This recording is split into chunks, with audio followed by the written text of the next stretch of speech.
আসসালামু আলাইকুম, welcome to SSC BMT academy. তো হ্যালো প্রিয় শিক্ষার্থী, তোমরা যারা এসএসসি বিএমটি দ্বাদশ শ্রেণীতে রয়েছো, তো আজকের টপিকটি তাদের জন্য। তো আমাদের আজকের টপিক হচ্ছে ব্যবসায়িক সংগঠনের ব্যবস্থাপনার দ্বিতীয় পত্র। তো আমাদেরকে প্রথমে সিলেবাসটা বুঝতে হবে, তাহলে কিন্তু আমরা এটা খুব সহজে করতে পারবো। তো এখানে আর কথা না বলেনি, সেটা হচ্ছে তোমাদের চূড়ান্ত মূল্যায়ন হবে মূলত 60 নম্বরে। তো এখান থেকে তোমাকে কিন্তু 40 পেতে হবে। যদি 40 পাও তাহলে কিন্তু তুমি অবশ্যই A+ পেয়ে যাবে। তো এখন তোমাদের বুঝতে হবে যে কোন কোন অধ্যায়গুলো থেকে আমাদের এই প্রশ্নগুলো করা হবে। তো আমি তোমাদেরকে প্রথমে অধ্যায়গুলো দেখিয়ে দিচ্ছি, এরপর তোমাদেরকে দেখিয়ে দিচ্ছি যে তোমাদের মান বন্টনটা কীভাবে হবে। তো এখানে আমাদের প্রথম অধ্যায় থেকে প্রশ্ন করা হবে ব্যবসায়ের মৌলিক ধারণা।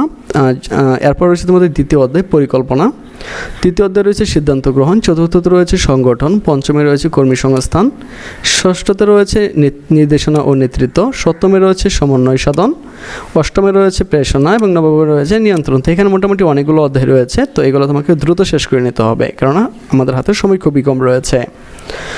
তো আমাদের মানবন্টন থাকবে মূলত আমাদের সময় দেওয়া হবে 3 ঘন্টা। তো এখানে পূর্ণমান থাকবে, অর্থাৎ মার্কস থাকবে তোমার হচ্ছে 60 নাম্বার। তো এখানে দুইটা বিভাগ থাকবে, ক বিভাগ এবং খ বিভাগ। তো ক বিভাগে 10টি প্রশ্ন দেওয়া হবে। তো এখান থেকে 6টি প্রশ্ন দিতে হবে। তো প্রত্যেকটা প্রশ্নের মান হচ্ছে 6 করে, টোটাল হচ্ছে 6 36 নাম্বার। অপরদিকে খ বিভাগে থাকবে আমাদের সংক্ষিপ্ত প্রশ্ন, এখান থেকে 12টি প্রশ্ন উত্তর দিতে হবে। তো এখানে 12টি প্রশ্ন দেওয়া থাকবে, তোমাকে 8টি প্রশ্ন উত্তর দিতে হবে।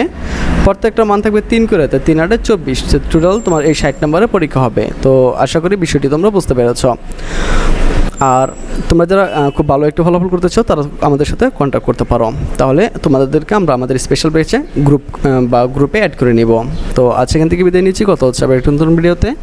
সে পর্যন্ত সকলে ভালো থাকো, সুস্থ থাকো এবং সাথে থাকো এসএসসি বিএমটি একাডেমির।